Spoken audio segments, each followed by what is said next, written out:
Sergeant Anthony Thompson ran up in my cell with Officer John Christopher Dick, ransacking my cell, taking everything out, and First Sergeant Canali R. Darling had me in handcuffs outside of my cell. And then they put me in my cell where they took all of my belongings out with my pictures, my property, everything, and left me in the cell. And now, when that happened, Sergeant Anthony Thompson was the last person in my cell, and he clogged my toilet with paper towels and soap. When the flooding happened, 6 giant officers ran into my cell and beat the crap out of me. That night was a life-changing night.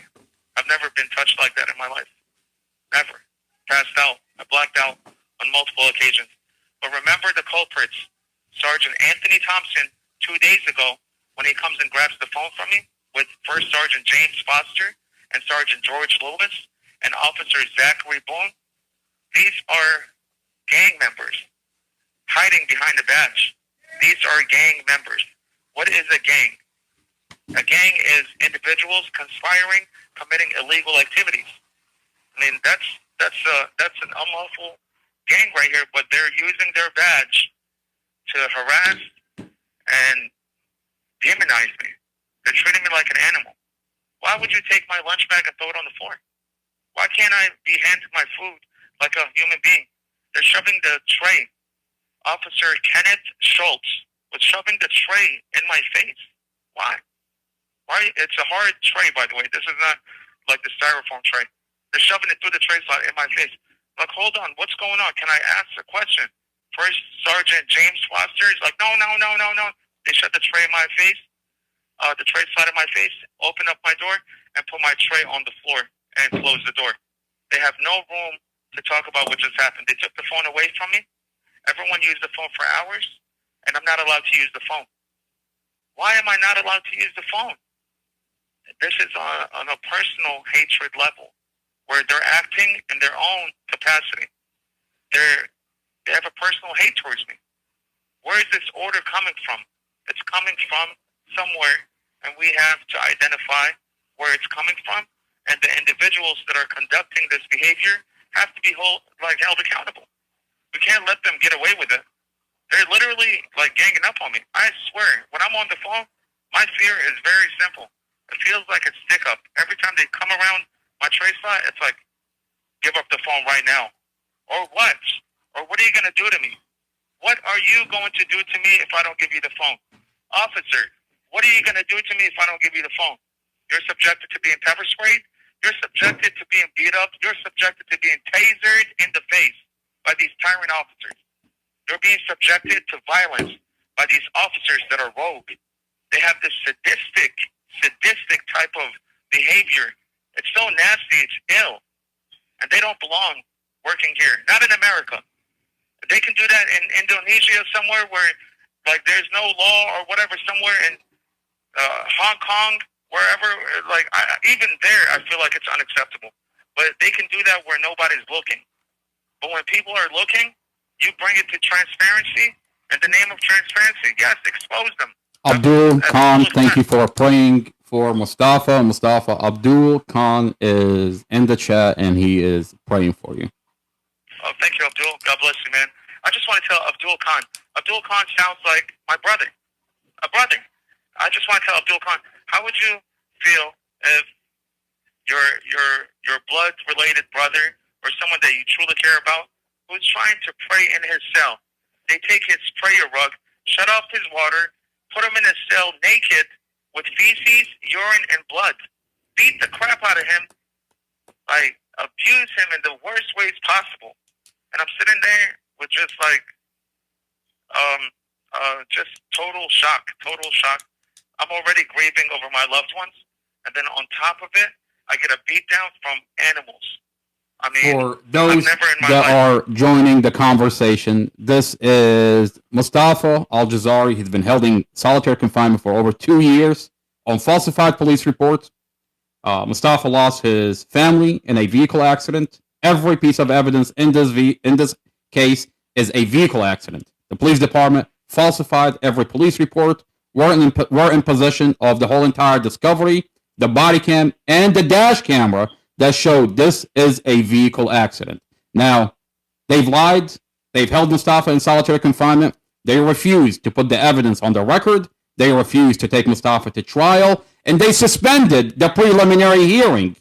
And this is a CCTV video that they beat, abused Mustafa in the county jail when we're actively talking about how the county, the police department, falsified this case. Mustafa, thank you for being here. Thank you for having me. And I just want to say that I'm being surrounded by cruel rapists. These are rapists holding a badge. Rapists. I mean, the word rapist is an understatement. These are individuals that have gotten away with murder. They attempted to murder me. I promise you, if I was weak that day, I was dead. I passed out of my cell, and I'm like, oh my God. I came back to life. I'm still alive. I pray to God. I say, God, I do not want to go. Not now. This is not the time. I have to be able to speak and tell people what's truly going on. And I reported many incidents, and I got retaliated against. The past a few days on Tuesday with Officer Zachary Boone and Sergeant James Foster, Sergeant Anthony Thompson, and Sergeant George Lewis, when they came up next to my trace lot, what they try to do with Officer Zachary Boone, what he does is hold his body camera, he's recording. What is the reason that you guys took away the phone from me? Oh, we don't like your attitude. What's wrong with my attitude? What is the problem with me speaking? All I said is... Oh, your attitude on the podcast. That's the attitude they're upset with. Because clearly, your attitude inside the jail, if they had anything on you, they would have written you up. They would have gotten you in trouble. But they're upset about your attitude on the podcast that you're actively talking about. Why did you falsify my police reports? They don't want the exposure. Why did you beat me inside this jail? Why am I not getting medical inside this jail? Exactly. That's the attitude they're not happy with. Exactly. And I have to be my own doctor.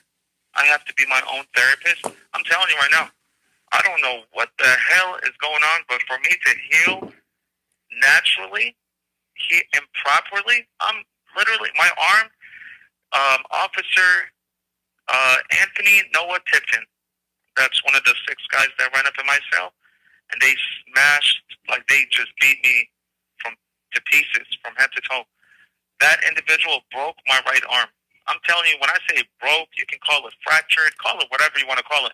He basically grabbed one part of my arm, my wrist, and in between the elbow to my shoulder, and crack.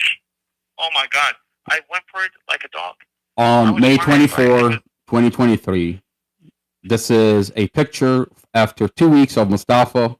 We were not allowed to see Mustafa for 2 weeks after they beat him and abused him inside the jail. When we finally got to see Mustafa, this is a still image from a jail video visit where you can see Mustafa's arm 3 times the size of a normal arm. This is consistent with compound and fractures. At the time, the FBI denied it, the jail denied it, but we have evidence. And They punched me so hard with closed fists that I blacked out. Stop. Pulled out the tasers on me. It was the most scariest moments of my life, being beat up by these giant animals. I wish I could call them human beings. I'm talking about Master Jail Officer Vincent Thompson. That individual, oh my God, his shoes is actually almost as big as like half of my body. This that guy is is humongous. Mustafa's head, where it has multiple bumps 2 weeks after the incident, where the jail guards beat and abused Mustafa.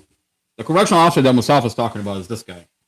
We went to a jail board and to talk to the sheriff and Amy Ashworth, the Commonwealth attorney, who was in charge of any abuse inside the jail. And we were essentially complaining to the abusers. They pretended nothing happened. They said nothing happened. And then just happened, after the meeting, we run into this guy. We had no idea at the time that this is the guy that is part of the meeting. Let me, hang on 1 second. Okay. You need to say to them, is the board meeting public or not? Because I'm confused about whether I'm allowed people. Do we advertise that the board meeting is public? If it is, are we allowed to let people in? If it is, then maybe we should go ahead and say the truth that it's not public. Everyone co-signs.